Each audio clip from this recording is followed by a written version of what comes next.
Everyone, स्वागत है आपका मेरे चैनल पर। तो फिर से हाजिर हूँ मैं एक न्यू इंटरेस्टिंग और मोरल स्टोरी के साथ। बहुत ही अच्छी कहानी है, बहुत सारे न्यू एडवांस लेवल के वर्ड्स आपको इस स्टोरी में सीखने को मिलेंगे। इसके साथ ही आप इस स्टोरी का हिंदी में मीनिंग सीखेंगे और रीडिंग स्किल भी सीखेंगे। तो स्टोरी स्टार्ट करने से पहले अगर आप इस चैनल पर न्यू हैं, मेरी वीडियो को पहली बार वॉच कर रहे हैं, तो मेरे चैनल को सब्सक्राइब कर लें और जो बेल का आइकन दिख रहा है उसे भी प्रेस कर दें ताकि मैं जब भी वीडियो अपलोड करूं तो इसका नोटिफिकेशन आप तक पहुंच जाए। और अगर आप मुझे फेसबुक पर सुन रहे हैं तो फॉलो ज़रूर करें। तो चलिए स्टार्ट करते हैं आज का ये इंटरेस्टिंग मोरल स्टोरी। आज के स्टोरी का टाइटल है काउज ऑफ ग्रीफ। काउस का अर्थ होता है कारण, ऑफ यानी कि का, ग्रीफ का अर्थ होता है दुख या शोक। तो शीर्षक का अर्थ हुआ दुख के कारण या कह सकते हैं शोक के कारण। So let's begin the story. Once there lived a rich man with his loyal servant. Once का अर्थ होता है एक बार। देयर लिव्ड यानी कि रहता था, और रिच मैन एक धनी व्यक्ति या एक अमीर आदमी, विथ यानी साथ, हिज यानी कि उसके, लॉयल का अर्थ होता है वफादार, सर्वेंट यानी कि नौकर। तो इस सेंटेंस का अर्थ हुआ वंस यानी एक बार, there lived a rich man with his loyal servant, एक अमीर आदमी अपने वफादार नौकर के साथ रहता था। The man was always rejoiced because of the loyal and meticulous attitude of his servant. The man was always rejoiced. तो इस सेंटेंस के वोकैब्युलरी को देख लेते हैं। ऑलवेज का अर्थ होता है हमेशा, रिजॉइस्ड यानी कि खुश हुआ या आनंदित हुआ, बिकॉज यानी क्योंकि, लॉयल यानी कि वफादार, मेटिकुलस का अर्थ होता है बहुत सावधान या बहुत ध्यानपूर्वक या कह सकते हैं बहुत ध्यान देने वाला, एटीट्यूड यानी कि स्वभाव या व्यवहार, ऑफ हिज सर्वेंट, ऑफ यानी का, हिज यानी कि उसके, सर्वेंट यानी कि नौकर। तो इस सेंटेंस के अर्थ को जानने से पहले हम लोग यहाँ पे एक चीज को नोटिस करेंगे, जो कि यह है कि the man was always rejoiced, यानी कि रिजॉइस्ड एक वर्ब है यानी क्रिया है, जिसका मतलब होता है खुश होना या आनंदित होना। तो इसलिए इसका सही वाक्य हम लोग देखते हैं। सही वाक्य होगा कि the man was always joyful. यहाँ रिजॉइस्ड को रिप्लेस करके यहाँ पे जॉयफुल होना चाहिए या हैप्पी होना चाहिए, या तो फिर द मैन ऑलवेज रिजॉइस्ड, यानी कि इस सेंटेंस में वॉज नहीं होना चाहिए, जिसका अर्थ हो जाएगा वह आदमी हमेशा खुश होता था। अब इसका हिंदी मीनिंग समझ लेते हैं। The man was always joyful यानी कि वह आदमी हमेशा खुश रहता था, या तो कह सकते हैं द मैन ऑलवेज रिजॉइस्ड यानी कि वह हमेशा प्रसन्न होता था, खुश होता था, because of the loyal and meticulous attitude of his servant, क्योंकि उसका नौकर वफादार और बहुत सावधान स्वभाव का था। One evening the man was shocked to see the broken watch of his room. One evening यानी एक शाम, द मैन वॉज शॉक्ड यानी कि हैरान था, टू सी यानी देख कर, द ब्रोकन वॉच, ब्रोकन यानी टूटा हुआ, वॉच का अर्थ होता है घड़ी। तो to see the broken watch यानी कि टूटे हुए घड़ी को देखकर, ऑफ हिज रूम उसके कमरे के। तो इस सेंटेंस को अच्छे से समझते हैं कि वन इवनिंग यानी एक शाम, the man was shocked to see the broken watch of his room, एक शाम आदमी हैरान था अपने कमरे के घड़ी को टूटा हुआ देखकर। He called his servant and angrily asked the reason for that. Called यानी कि बुलाया। He called his servant यानी उसने अपने नौकर को बुलाया and angrily यानी कि गुस्से से, asked यानी पूछा, the reason यानी कि कारण, for that उसका।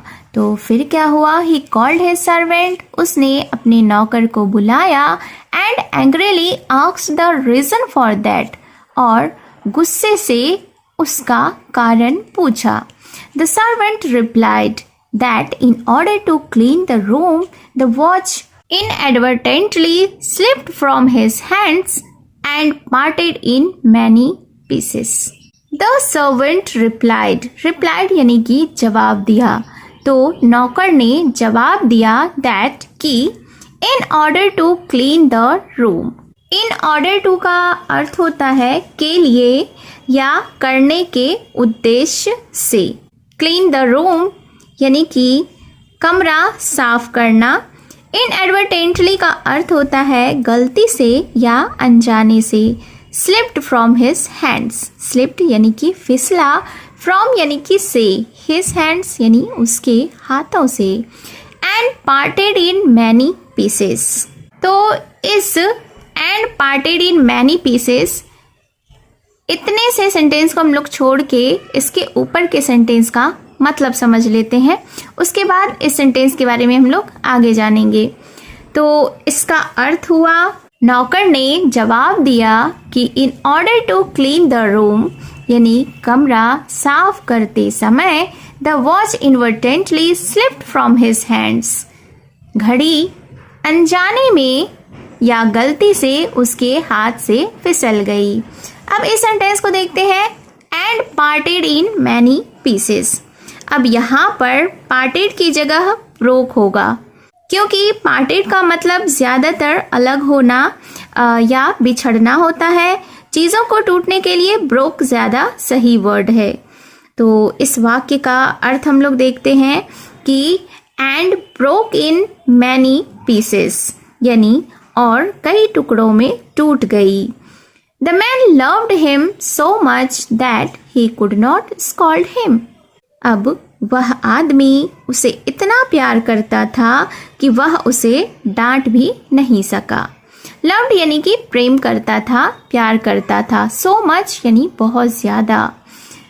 स्कॉल्ड का अर्थ होता है डांटना। तो वह व्यक्ति, वह आदमी उस अपने नौकर से इतना ज़्यादा प्यार करता था कि वह उसे डांट नहीं सका। Morning passed but night was impossible for the merchant.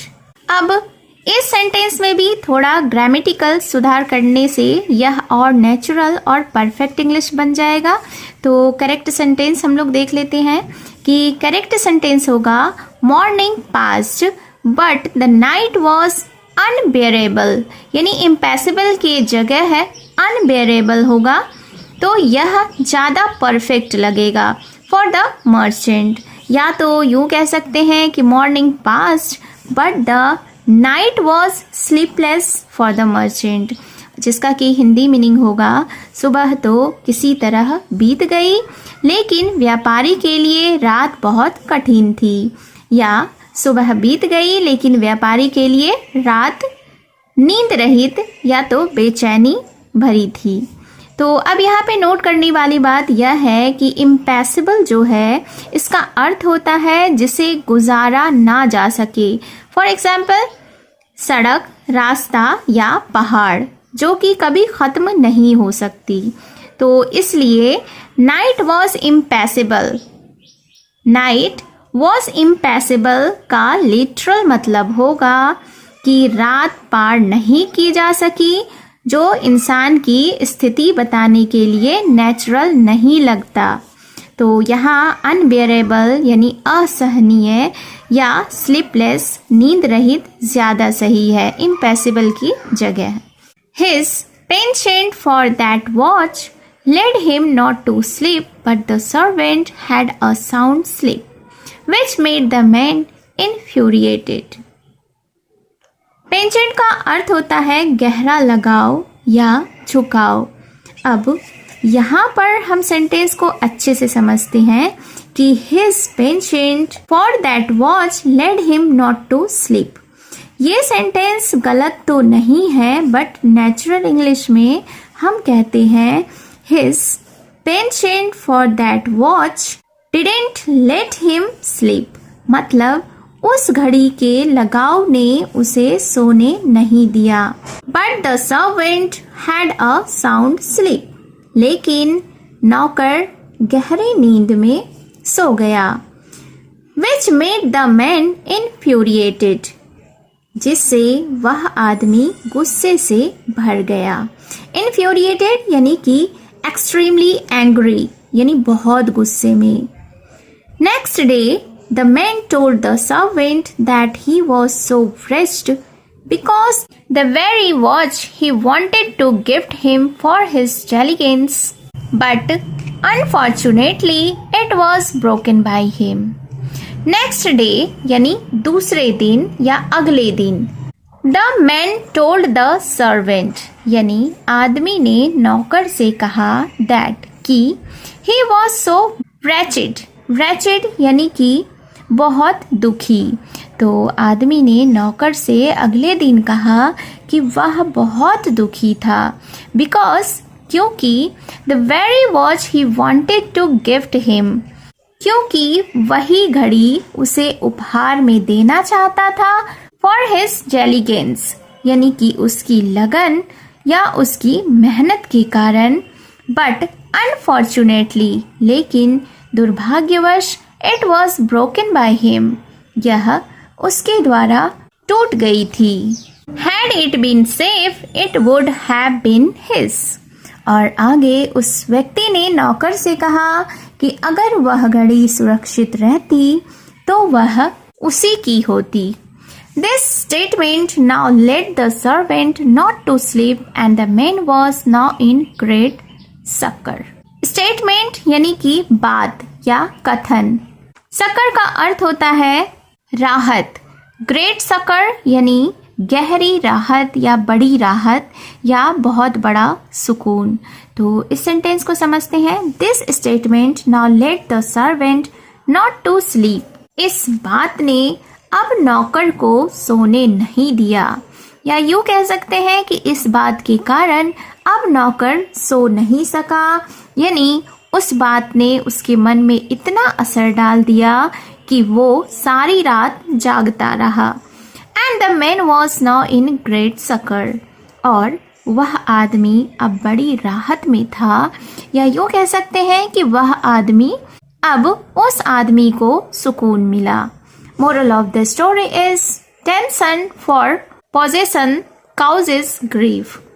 Tension का अर्थ होता है तनाव या बेचैनी। फॉर यानी के लिए, पोजेशन यानी कि अधिकार या चीज को पाने की इच्छा, जैसे पैसा, वस्तु, व्यक्ति आदि पर पकड़। काउजेस यानी कि कारण, ग्रीफ यानी कि शोक या दुख। तो इस स्टोरी का यह मॉरल है कि किसी चीज को पकड़कर रखने की बेचैनी ही दुख लाती है। तो उम्मीद है कि आपने बहुत सारे न्यू एडवांस वोकैब्युलरीज इस स्टोरी में सीखे होंगे, और ऐसे ही इंफॉर्मेटिव एंड इंटरेस्टिंग वीडियोस के लिए मेरे चैनल को सब्सक्राइब ज़रूर करें और बेल का आइकन भी प्रेस कर दें। और अगर आप मुझे फेसबुक पर वॉच कर रहे हैं तो फॉलो ज़रूर करें, और कमेंट करके ज़रूर बताएं कि आपको यह स्टोरी कैसी लगी और आपको मेरा यह प्रयास कैसा लगा। तो मिलती हूँ मैं फिर से एक न्यू इंटरेस्टिंग मोरल स्टोरी के साथ। Thank you for watching.